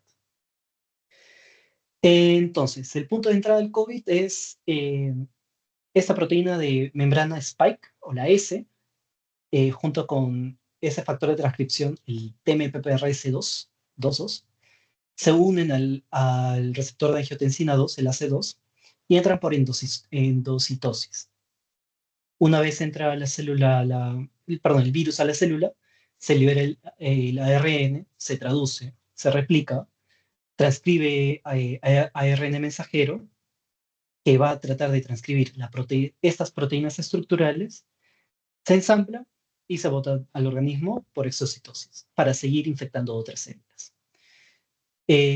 A nivel del sistema inmune innato, ¿quiénes van a responder? El IFN1, que va a bloquear la propagación, sobre todo los monocitos y macrófagos, que van a generar fagocitosis, citocinas y mayor reclutamiento. Los monocitos y los macrófagos son como cuando hay un accidente y hay uno que está grabando y dice, ¡ay, alguien se ha golpeado, alguien se ha golpeado! Ya, esos son los mismos. Reclutan más células para que lleguen al lugar de la noxa o del daño y hay una inflamación. Y el adaptativo, mientras los linfocitos B generan anticuerpos, los CD4 van a coordinar la respuesta y los CD8 van a buscar eliminar las células con este virus. La respuesta temprana principalmente genera inflamación y el concepto que hemos visto durante toda la pandemia, ¿no? Tormenta de citocinas. Tormenta, respuesta aberrante, respuesta mala. Y una respuesta tardía que es un engrosamiento del intersticio alveolar por inflamación. Así como hemos visto en EPIC, ese intersticio alveolar también se va a engrosar en este caso, por la inflamación que va a haber. Y va a generar fibrosis, va a generar un exudado. Una de las preguntas que vino hace 1 año y medio, creo, 2 años, fue de que la necropsia usualmente se encontró microtrombos pulmonares, porque también genera ahora lo vamos a ver, eh, cambios a nivel de la coagulación. Entonces, en la clínica, fiebre, fatiga, tos seca y disnea es lo principal que deberían pensar en un cuadro agudo respiratorio. El paciente llega a la emergencia con un tipo de enfermedad de 5 días más o menos, 5 o 6 días. Puede aumentar cefalea, ageusia, anosmia, pérdida de gusto y del olfato, mialgias, dolor torácico. Pero lo importante es de que si es que empeora, lleva un síndrome de distrés respiratorio agudo.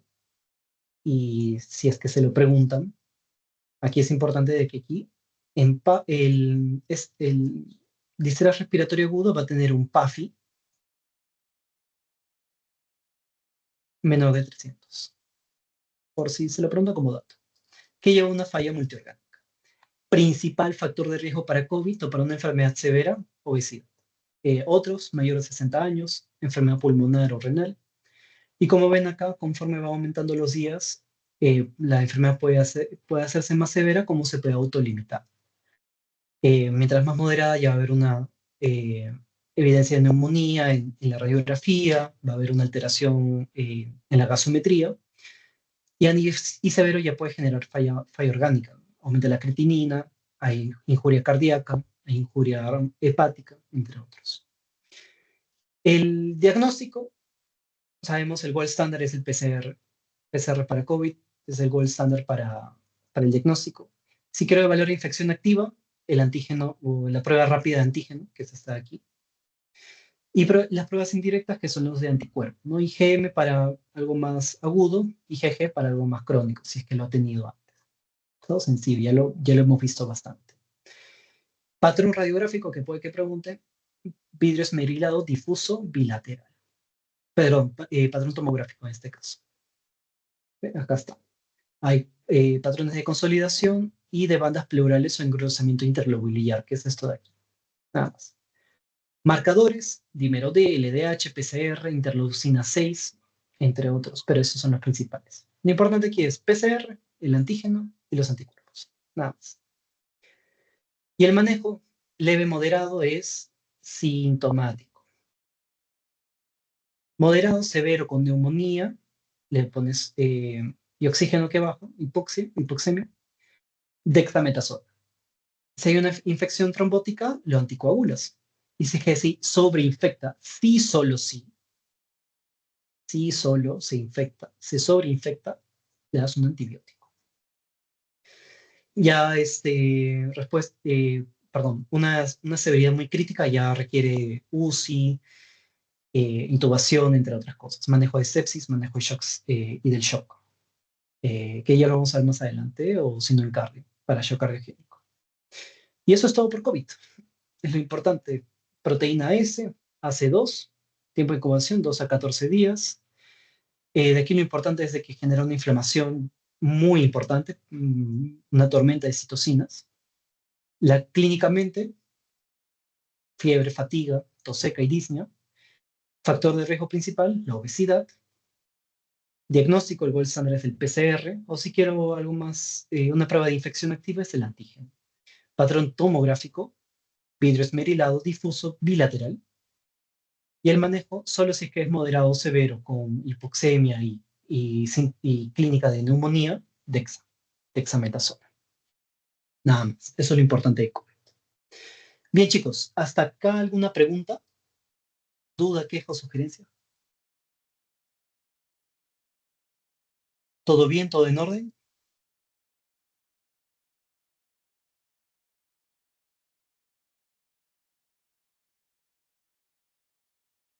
Bien, entonces hasta aquí llegó la primera sesión. Voy a dejar de grabar.